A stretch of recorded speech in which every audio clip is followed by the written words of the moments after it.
Yo yo yo, salut les turfeuses, salut les turfeurs, bienvenue pour un nouveau pronostic de Benoît Requin. Ok, place au pronostic du quintet du mardi 15 octobre, direction Chantilly pour le prix du chêne du coup de foudre. Plat 1900 mètres, 16 partants, réunion 1, course 2, indice de confiance 1 sur 5.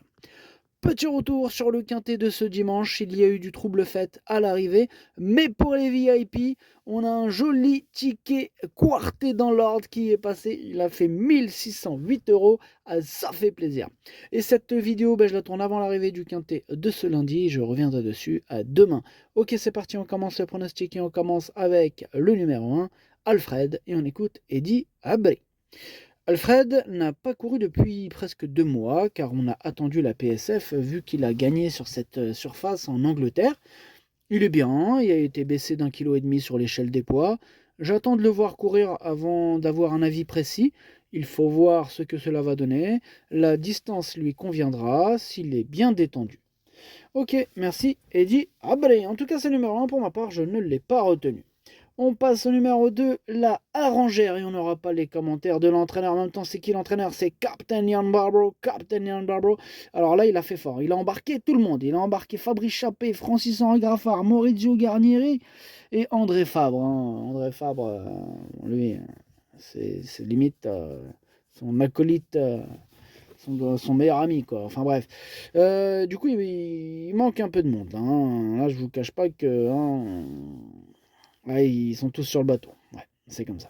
Enfin bref, ce numéro 2, lui non plus je l'ai pas retenu. Par contre, je l'ai pas rayé. Lui, il est à l'arrière de ma petite liste des possibles troubles faits. On passe au numéro 3, Sadak, et on écoute Henri-Alex Pantal. Sadak ne s'est pas mal comporté en dernier lieu où c'était une rentrée après castration. Donc, je pense qu'il va être monté en condition sur cette course. Ok, merci. Henri-Alex Pantal. Bon, pareil, ce numéro 3, lui non plus, je ne l'ai pas du tout retenu. Lui, par contre, pour le coup, je l'ai vraiment pas retenu. J'en ai préféré d'autres. On enchaîne avec le numéro 4, Serine, et on écoute Madame Alicia Carcosa. Serine va découvrir la catégorie des handicaps, mais je trouve qu'elle est prise trop haut sur l'échelle des poids. Je pense qu'elle aurait plus sa place en seconde épreuve. C'est donc difficile pour moi de me prononcer quant à son comportement, voyez-vous. Mais on voit très bien Madame Alicia Carcosa. D'ailleurs, moi, ce numéro 4, comme le précédent cité, je le raye. On passe au numéro 5, The First Dance, et on n'aura pas les commentaires de l'entraîneur, on l'a dit tout à l'heure, c'est Fabrice Chappé qui s'est échappé avec Captain Ian Barbaro et toute ta clique, amusez-vous bien. Enfin bref, ce numéro 5, lui non plus je l'ai pas retenu, par contre c'est lui mon gros regret, c'est lui mon cheval de complément, 4 non partant, attention possible cassage en vue. On passe au numéro 6, Dazzling Jewel, et on écoute Henri-Alex Pantal. Dazzling Jewel, bien couru en dernier lieu dans cette catégorie, je pense que la PSF ne va pas la déranger. Ok, ça marche. Merci Henri-Alex Pantal. Ce numéro 6 fait partie de mes préférés. Je pense qu'il peut en faire souffrir plus d'un sur sa route et je l'ai mis 6ème. On passe au numéro 7, Forever, Given comme vous préférez. On écoute Philippe Decouze. Forever Given n'est pas gagnant de Maiden, mais il tourne autour du pot. Il revient sur une surface qui l'avantage vraiment. Il travaillait sur la PSF récemment et ce n'est pas le même cheval sur cette surface. Il aura les œillères australiennes et pourrait être plus percutant en se concentrant sur son effort. Il y a pas mal de choses pour nous. S'il peut voyager pas trop loin, il a une première chance. Ouais, moi, il me plaît beaucoup. Je suis d'accord avec les commentaires de Philippe Decouze concernant cette candidature. Ce numéro 7 peut faire très mal et je l'ai mis à 5ème. On passe au numéro 8, Cliffs of Moher, et on écoute Christophe Escuder. Cliffs of Moher, il m'a rassuré la dernière fois. Bon, il est revenu de l'arrière-garde bien finir. Bon, sur la surface proposée ce mardi, il sera encore plus performant. Il a bien travaillé, il est très bien. En tout cas, ce numéro 8, lui aussi je l'ai gardé. Il me plaît bien, mais beaucoup plus loin. Je l'ai gardé en toute fin de combinaison. On passe au numéro 9, Nobleman, vous restez avec nous, Christophe Escuder. Ouais, je reste avec vous parce que je vous propose aussi ce numéro 9, c'est Nobleman, qui est un super cheval, il n'y a pas d'autre mot. Là, il est pris à une valeur à laquelle il devrait gagner un quintet. Écoutez, la dernière fois, il a été battu là sur le poteau par un cheval très correct. Bon, lui, il va de l'avant, il peut être un peu chaud.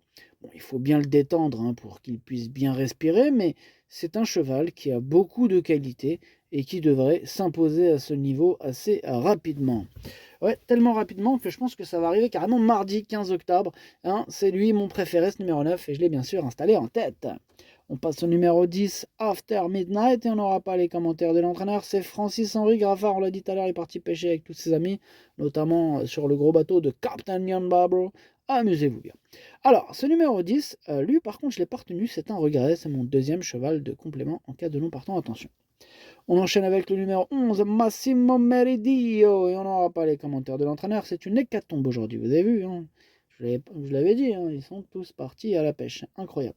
Ah là, il a fait un strike, Captain Jan Barbaro, il les a tous embarqués. Enfin bref, l'entraîneur de Massimo Meridio, c'est Maurizio Guarnieri, hein, amuse-toi bien, enfin bref, ce numéro 11, lui, me plaît beaucoup.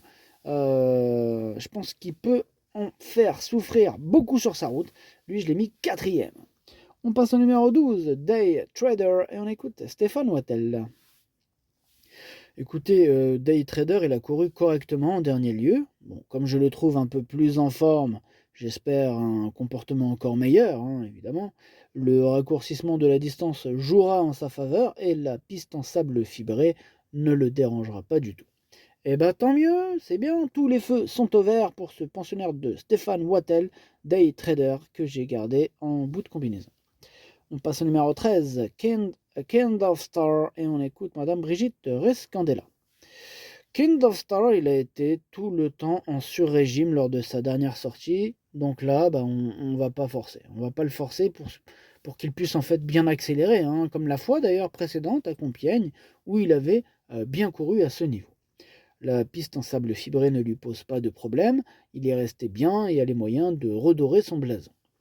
Eh ben, c'est ce que je pense aussi. Je pense qu'il peut largement remettre les pendules à l'heure dans ce quintet, raison pour laquelle je l'ai gardé à la 6e place de mon pronostic. On passe au numéro 14, Lilla, et on n'aura pas les commentaires de l'entraîneur, c'est André Fabre. André Fabre, qui est au même endroit que tout à l'heure, c'est-à-dire avec Captain Jan Barbaro et ses amis, amusez-vous bien. Bref, ce numéro 14 fait partie de mes préférés, j'y crois, dur comme fer, et je l'ai mis 3e. On passe au numéro 15, Casares, et on écoute Maurizio Delcher Sanchez.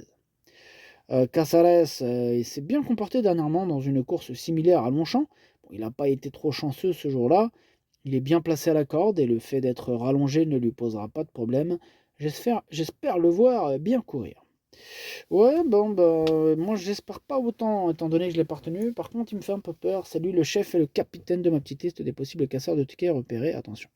Et on termine avec le numéro 16, c'est Agato Pardo. Et on n'aura pas les commentaires de l'entraîneur. Toujours le même Maurizio Garnieri qui a suivi Captain Jan Barbaro. Hein. Amusez-vous bien. Enfin bref, c'est le numéro 16. Lui non plus, je l'ai pas retenu. Il est en plein milieu de ma petite liste des possibles troubles faits. Le pronostic, ça donne 9, 6, 14, 11, 7, 13, 12, 8. Merci d'avoir suivi cette vidéo. N'hésitez pas à mettre un pouce bleu si la vidéo vous a plu. Pour accéder à tous mes tickets pour la course du Quintet, rendez-vous directement en description de la vidéo. À jouer avec modération. Bonne chance. Chopez-le moi. Ciao.